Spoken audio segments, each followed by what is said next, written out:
ভিতরে যান কিছু দাও নেই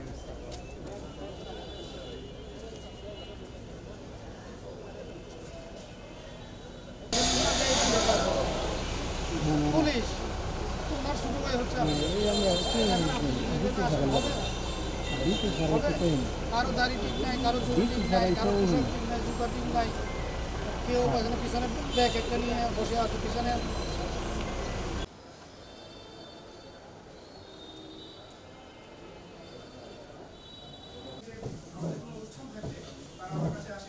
আমি আসলে এই বিশেষ করে তরুণ সমাজের সামনে কথা বলতে স্বাচ্ছন্দ্য ফিল করি। এই বুড়াদের সামনে যত না কথা বলতে ভালো লাগে, তার থেকে বেশি ভালো লাগে হচ্ছে আমাদের এই তরুণদের সামনে কথা বলতে। এই জন্য আমি বলছিলাম যে আজকে যারা তরুণরা আছে এরা আমাদের সবচেয়ে বড় সম্পদ।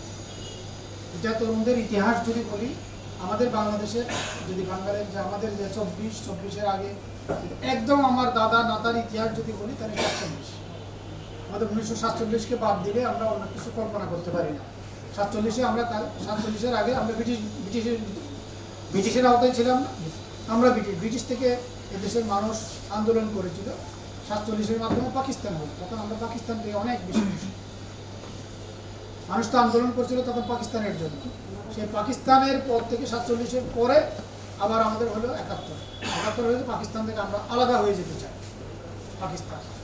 এই 71-এর পরে আমরা আরও অনেকগুলো আন্দোলন দেখেছি। 90 সালে একটা স্বৈরাচার বিরোধী একটা আন্দোলন হয়েছিল, এটা হয়তো অনেকে সেই সময় জন্ম হয়নি, এখানে যারা বয়স্ক আছে হয়তো ওনারা অনেকেই দেখেছেন। আমরা তখন স্টুডেন্ট ছিলাম, আমরা দেখেছি 90-এর গণ অভ্যুত্থান আমরা দেখেছি।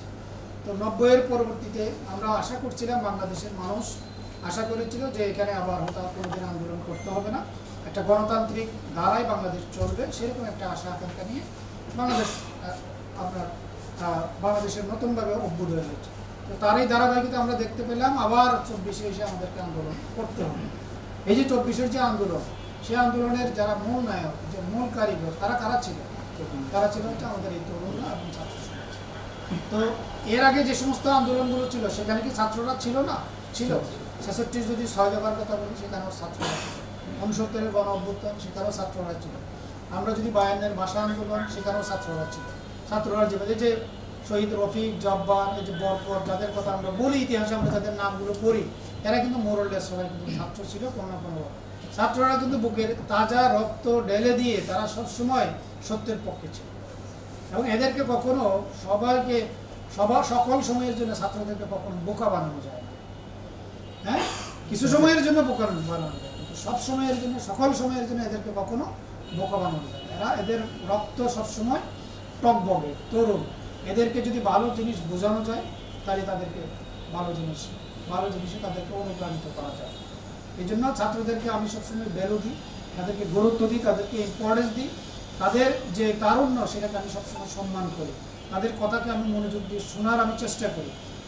তো যে কথাটা বলতে চাচ্ছিলাম, এই যে 24-এর যে আন্দোলন, সেই আন্দোলনের যে প্রেক্ষাপট তৈরি করা এবং এই প্রেক্ষাপটে সাহসী ভূমিকা পালন করা এবং দেশকে একটা ট্রানজিশন পিরিয়ড থেকে উত্তরণ ঘটিয়ে একটা নতুন সম্ভাবনার বাংলাদেশে রূপান্তর করা, এই সব কিছুর কৃতিত্ব তাদের হচ্ছে আমাদের এই তরুণ। এখন এই জন্যই আমি তরুণ প্রজন্মকে শ্রদ্ধা জানাই, তাদেরকে রেসপেক্ট করি, তাদের আবেগ অনুভূতিকে সম্মান জানাই। এটাকে কোনোভাবেই আমরা যেন ব্যর্থ হতে না। এবং এটা ব্যর্থ হবে কখন? যখন তরুণদের মধ্যে যখন স্বার্থ চলে আসবে, ব্যক্তি স্বার্থ চলে আসবে, যখন দেশের স্বার্থকে প্রাধান্য দেওয়ার চাইতে ব্যক্তি স্বার্থকে যখন প্রাধান্য দিতে তারা যখন ব্যস্ত হয়ে পড়ে। তারা যখন নীতি নৈতিকতার পাঠ থেকে তারা যখন অন্যদিকে পা বাড়াবে, তখন কিন্তু আমাদের এই তরুণ সমাজ কিন্তু পথ হারাবে। আমি তরুণদেরকে সেই জন্য বলবো যে আমাদের তারুণ্য ভালো জিনিস, আমাদের আবেগ ভালো জিনিস। হ্যাঁ, আহমদ ছফার নাম শুনছেন না এখানে? আহমদ ছফা একটা কথা বলতেন যে যদি বাংলাদেশে যদি বুদ্ধিজীবীদের কথা যদি শুনতো মানে তখনকার নেতৃবৃন্দ, তাহলে বাংলাদেশ কখনো স্বাধীন হতো না। কারণ একটা দেশের স্বাধীনতার জন্য বুদ্ধিজীবীরা অনেক যোগ বিয়োগ করে, অনেক ক্যালকুলেশন করে। আমি যুদ্ধে গেলে কী লাভ, যুদ্ধ থেকে ফেললে কী লাভ, আমি কি পাবো, আমি কি পাবো না, এই যে হিসাব নিকাশ করতে গিয়ে হ্যাঁ তখন আর কেউ যুদ্ধে যাবে। তরুণরা কিন্তু এত ক্যালকুলেশন করে না। তরুণরা যে আমার এখন এই পরিবর্তন দরকার, এই পরিবর্তনের জন্য আমার সামনের দিকে আগাতেই হবে। এখানে কে মরলো কে বাঁচলো ডাজন্ট ম্যাটার, তরুণদের সামনে এটাই ম্যাটার। আমি তরুণদেরকে সেই জন্য বলবো যে আমাদেরকে প্রথমত যে কাজটা করতে হবে সেটা হচ্ছে জ্ঞান এবং বিজ্ঞানে আমাদের তরুণদেরকে পিছিয়ে থাকা যাবে না। পড়াশোনায় আমাদের ছেলে মেয়েদেরকে কোনোভাবেই পিছিয়ে থাকা যাবে না। আমাদেরকে সকল সময় জ্ঞান অর্জনের জন্য তাদেরকে নিয়োজিত থাকতে হবে। আমরা অনেক বেশি পিছিয়ে পড়ছি বিশ্বের থেকে। আমাদের আজকে যে ইসরায়েল এবং ইরানের মধ্যে যে যুদ্ধ হলো, সেই যুদ্ধে অনেক বিজ্ঞানী প্রাণ দিয়েছে ইরানে। আমরা সেই ধরনের বিজ্ঞানী তৈরি করতে পেরেছি। ইসরায়েল সর্বপ্রথম তার অ্যাটাকের টার্গেট কাকে করেছে, কাকে মারছে কিন্তু বিজ্ঞানীকে।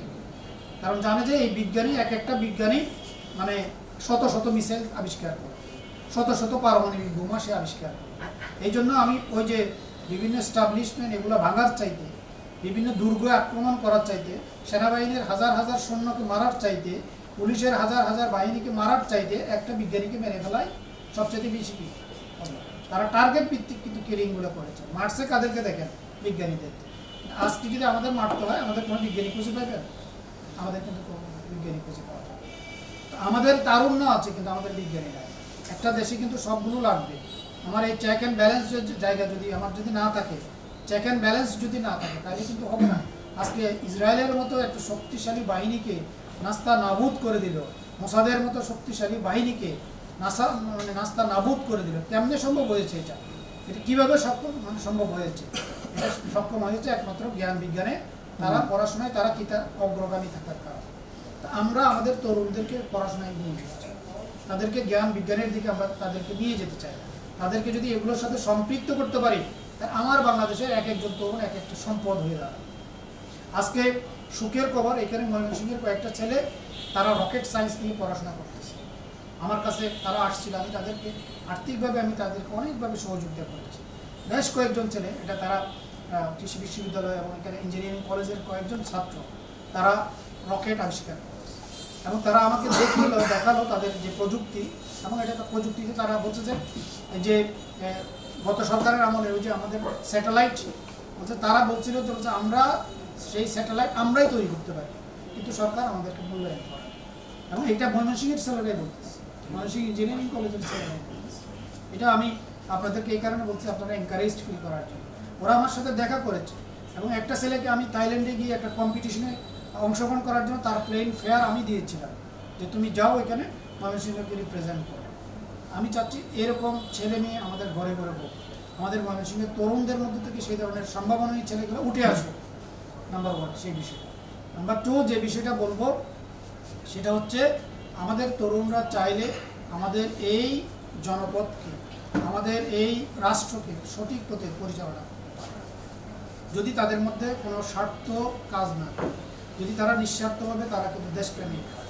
এখন এই দেশপ্রেম তো এটা তো এমনিতে আসে না, এটা তো দেশকে ভালোবাসা থেকে আসে, এই দেশের মাটি এবং মানুষকে ভালোবাসার মধ্য থেকে আসে। হ্যাঁ, তো এখানে সমস্যাটা হয় এই তরুণরা এই এই সমাজের থেকে বেড়ে ওঠে। এই সমাজে যখন দেখা হয় যে কোনো অসৎ মানুষ তাকে রাষ্ট্রীয়ভাবে যখন পুরস্কৃত করা হয়, তখন তরুণরা তখন আগ্রহ হারিয়ে ফেলে। যখন দুষ্টকে দমন করা হয় না, যখন শিষ্টকে লালন করা হয় না, যেই সমাজে দুষ্টকে দমন করা হবে না আর শিষ্টকে যে সমাজে লালন করা হবে না, সেই সমাজে শিষ্ট কখনো আসবে না, তৈরি হবে না। এখান থেকেই তো তৈরি হবে। একটা ছেলে দেখবেন আপনার গ্রামে কোনো একটা ছেলে, তার দৃশ্যমান ইনকাম কিন্তু খুবই কম, সে কোনো ভালো চাকরি করে না, কিন্তু দেখবেন তার অনেক বেশি সে শান শৌকতে জীবনযাপন করছে, তখন আমাদের তরুণরা সহজে আকৃষ্ট হয়ে পড়ে যে এই কাজ করে অনেক ভালো, অনেক ইনকাম করছে, চলো আমরাও সেই কাজে জড়িয়ে পড়ি। এইভাবে কিন্তু এটাকে ক্যাসকেডিং এফেক্ট বলে। এই এফেক্টের প্রভাবে আমাদের তরুণ সমাজ অনেক সময় খারাপ হতে পারে।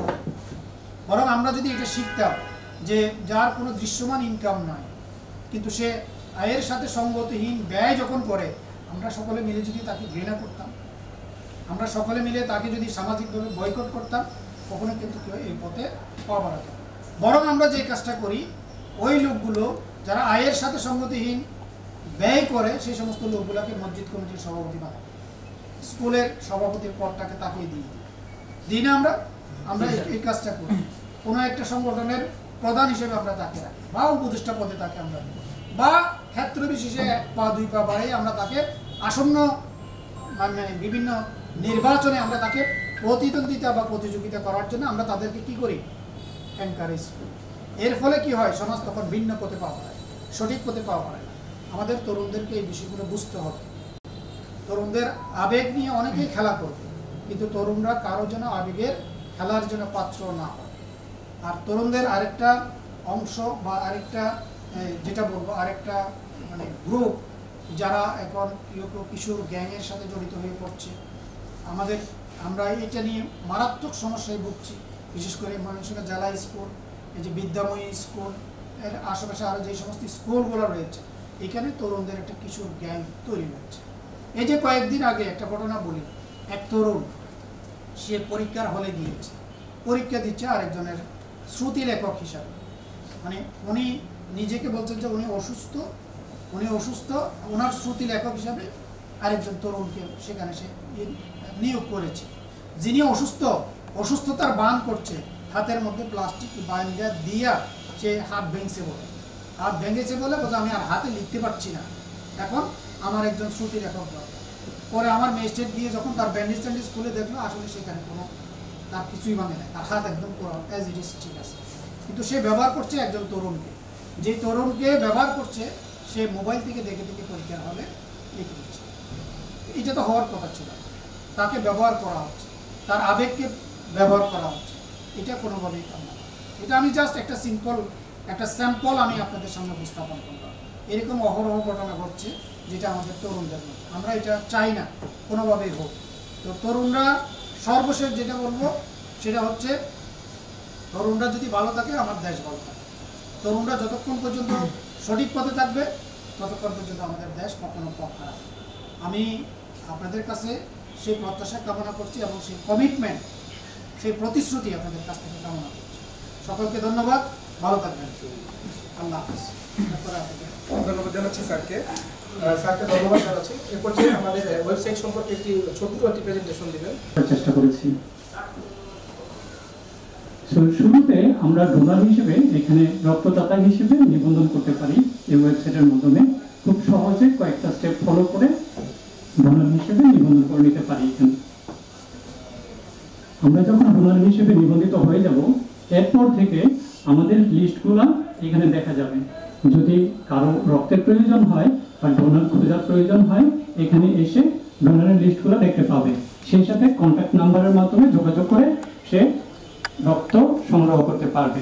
আয়োজন করা যাবে এবং এখান থেকে ক্যাম্পেইনে জয়েন করা থেকে শুরু করে ক্যাম্পেইনের কার্যক্রমগুলো এখান থেকে মনিটরিং করা যাবে বা কার্যক্রম চালানো যাবে। যারা ব্লাড নিয়ে কাজ করে, আমাদের red crescent society, rover scout, রক্তদানের ত্রিশালা, অনন্য, স্টুডেন্ট হেল্পলাইন, হেল্পফুল ফুজুল, ব্লাড ডোনার্স, মানুষের ফাউন্ডেশন, তারপরে আমাদের ইউনিভার্সিটি কেন্দ্রিক যে সংগঠনগুলো হচ্ছে এরা রয়েছে স্যার। এরা আজকে থেকে স্যার আপনি স্যার উদ্বোধন করবেন, করার পর থেকেই স্যার এটা ওপেন হয়ে যাবে, লাইভে চলে যাবে। এরপর থেকে আমাদের যে ডাটাবেসগুলো আছে, যাদের তথ্য আমাদের কাছে রয়েছে, এগুলো আমরা এন্ট্রি করে দিব। পাশাপাশি আমরা এটা স্যার ব্যাপক প্রচার করবো। আমাদের এখানে সাংবাদিকবৃন্দ রয়েছেন, তারা এটা প্রচার করবেন। এর ফলে যারা রক্ত দিতে ইচ্ছুক তারা তাদের তথ্যগুলো এখানে দিয়ে দিবেন, আর যাদের প্রয়োজন তারা এখান থেকে স্যার খুঁজে বের করবেন। এটাই আমাদের মূল উদ্দেশ্য ছিল স্যার।